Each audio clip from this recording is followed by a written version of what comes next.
Hi there. Hope you're having a great day today. Welcome to yet another session in reference with our grammar series, as you can see on the screen. So, even before I start the session today, I would want to ask a question. All right. So, have you ever wondered why some sentences sound strong and direct, whilst others sound formal and distant at the same time? Welcome to the overview of active and passive voice that we are going to pretty much speak about. All right. So, the secret is pretty simple. It is called the active and passive voice. Okay. Uh, Today, you will finally understand how to deal with this particular advanced grammatical topic. All right. So, let's jump into the session and understand in depth what exactly our overview means. Okay. So, what is active and passive voice, guys? What do you really think is active and passive voice for you?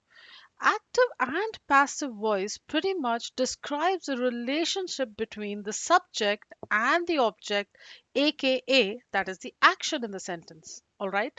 So, when you look at active voice, particularly, the subject becomes the protagonist in the sense it's the main part of the whole sentence. All right. And it performs the action. However, in the passive voice, the subject receives the action, as you can see on the screen. Okay, just for your better understanding, we've kind of got this, revamped content so that you can understand on the deeper level what exactly I'm talking about. So, in passive voice, the subject receives the action. Okay, so in simple terms, what I really mean is that, if you kind of looking at simplifying it further, active voices focus on the doer. However, passive voices, focus on the action or the result of the sentence that pretty much is, happening, or the situation or the circumstance. All right. I hope I'm clear here, guys, because this is what I want you to understand, that whenever we here at GK Pro are trying to curate these, strategies also, which I spoke about, our grammar series are going on strong, and they are pretty much free, absolutely free, and you can check out all the grammar videos that have already been done. Okay. So now, further jumping into the second most important point is when to use active and passive voice. A very sensitive and a very very important kind of a situation to understand, or you can also say it's very vital for you to understand that why and when do we use these voices, and how do they differ, and what is the importance, and how do they help you to improve the way you speak. Okay. So you pretty much kind of use active voice when you want clear and direct sentences. Okay. When are you going to use them? When you're Let's make it practical, guys. You use active voice when you want to write, all right, or you want to sound clear, and as well as give those direct sentences. And the doer of the action is very important when you're talking about active voice. Okay. Writing everyday communication is also a big part of this particular voice, all right, that is active voice. Writing stories or persuasive content also falls under this slot only. Examples, as you can see on the screen, are pretty easy to understand. Sana waters the plant. What is happening here? It's the active voice. Why? Because everything revolves around this protagonist, or this, the subject, that is Sana.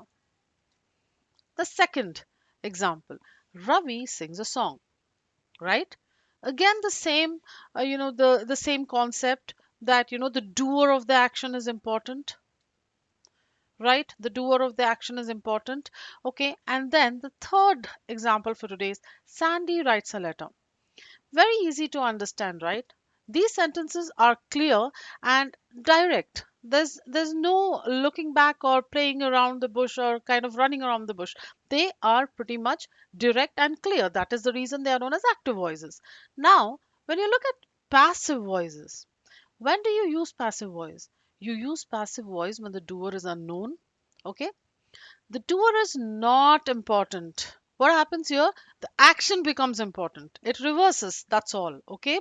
And It's pretty much like you're owning that, you're switching on that button wherein you're looking at a clear switch in between the doer and the result, or the situation or the circumstance of the sentence. Now, if you want to sound formal, this also is very important to keep in mind. If you want to sound formal, also you're looking at using your passive voice. Lastly, uh, passive voice is used in pretty much writing reports, academic texts, or news also. All right, why? Because you are, why is it important when people are kind of giving out a certain news? Is because you are talking to a third person. So obviously it becomes passive, correct? This is when you use passive voice. Let's look at certain examples for today.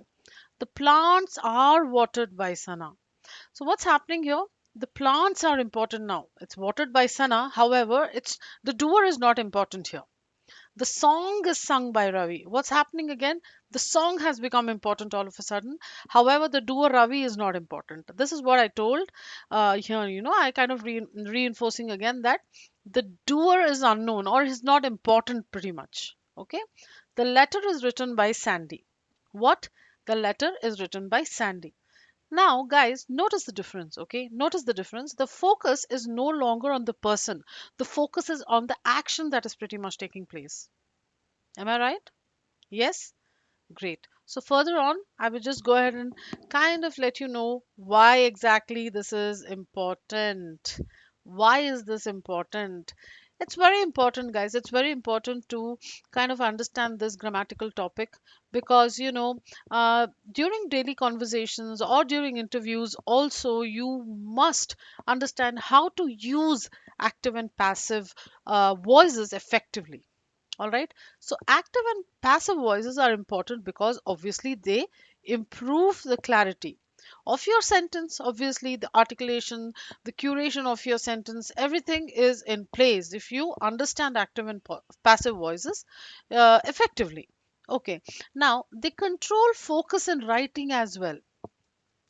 Sometimes some of the people or some of the users of this particular language are great storytellers. They would want to write novels. People would want to publish books.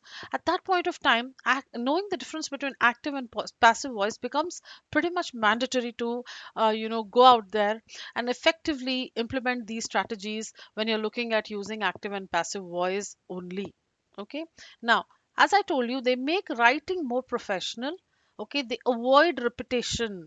Very important. We also, as people who are trying to learn a new language, the first core concept to keep in mind is to avoid a certain repetition. Okay, wherein we are looking at using certain words, for example, like, or for example, so, things like that that randomly just come out at every particular part of the sentence. So that also is avoided pretty much by understanding active and passive voice at the same time. So overall, they also improve your grammatical accuracy. Okay, so in simple words, it gives you a certain control over your writing as well as speaking at the same time.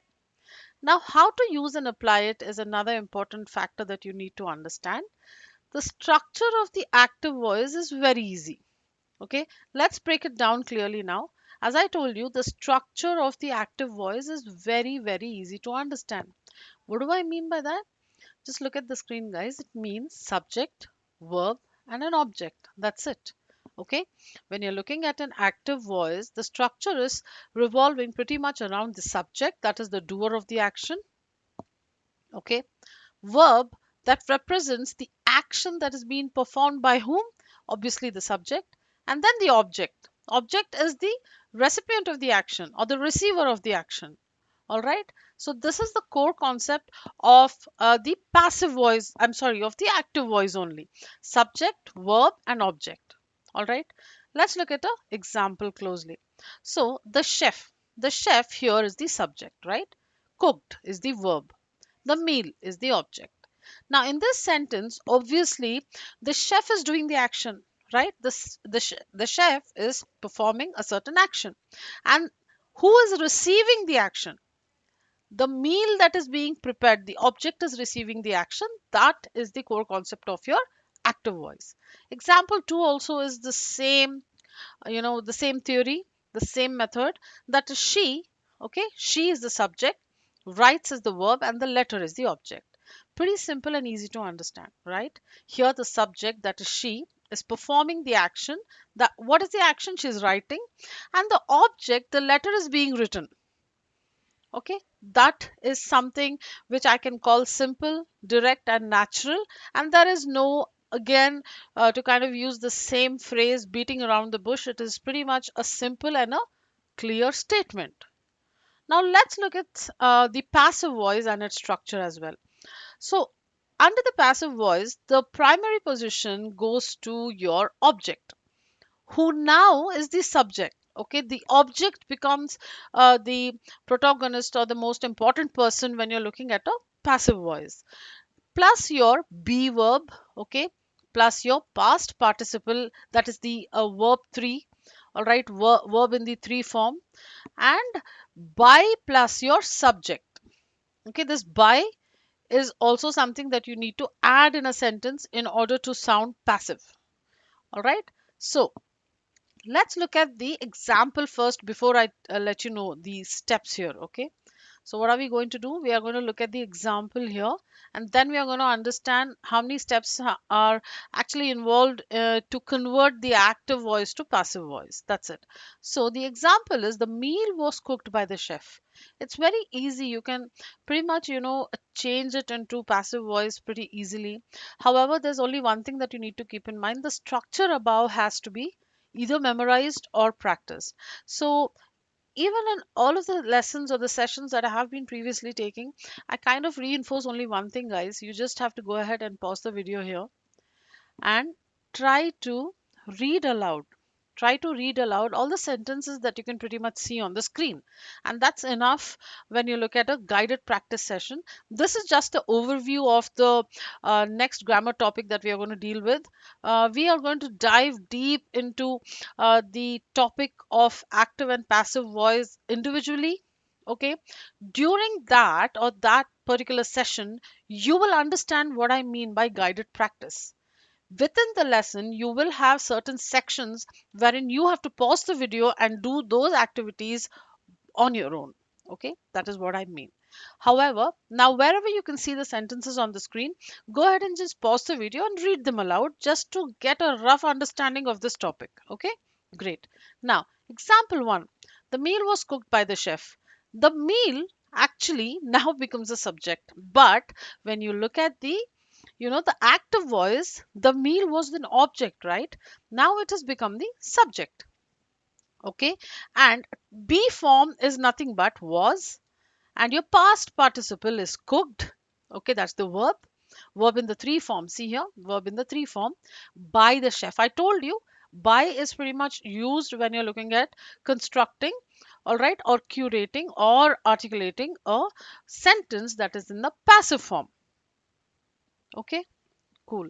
So that is what I mean by understanding these core concepts in reference with your active or passive voice. So further moving ahead, let's look at the explanation of this particular sentence.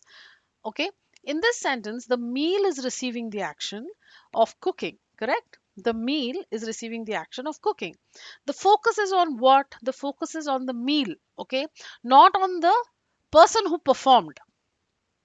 Okay, I hope I'm clear here, because that is what I told you under this section, wherein I clearly kind of, highlighted as well that the doer is not important under the passive section. Who is important? The object becomes pretty much important. All right. All right.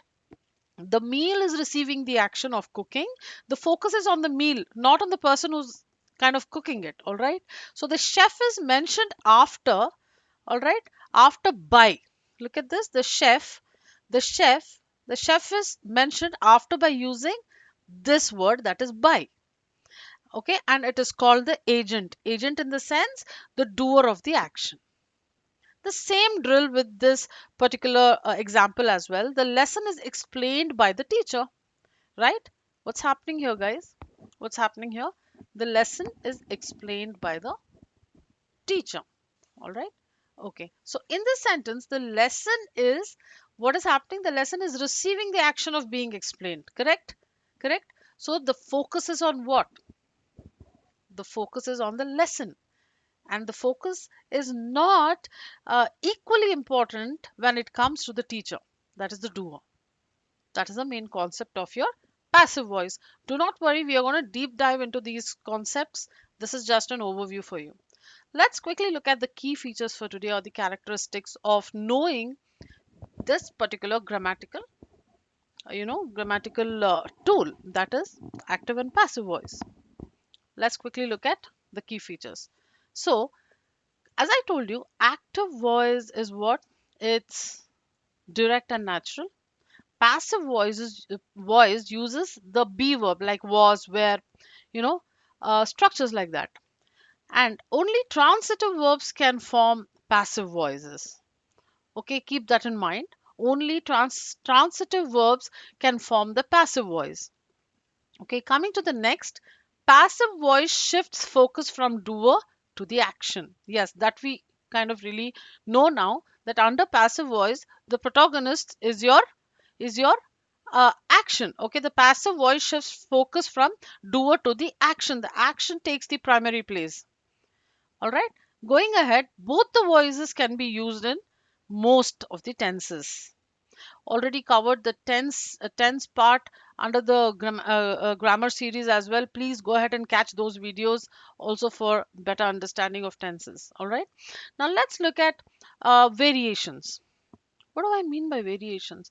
When you understand both voices, you are pretty much flexible, and you can understand also a very important point, that is where and when to use them. So let's look at some different tenses. Okay, simple present. Active voice sounds like this: she reads a book. Passive voice: a book is read by her. Passive voice. Okay.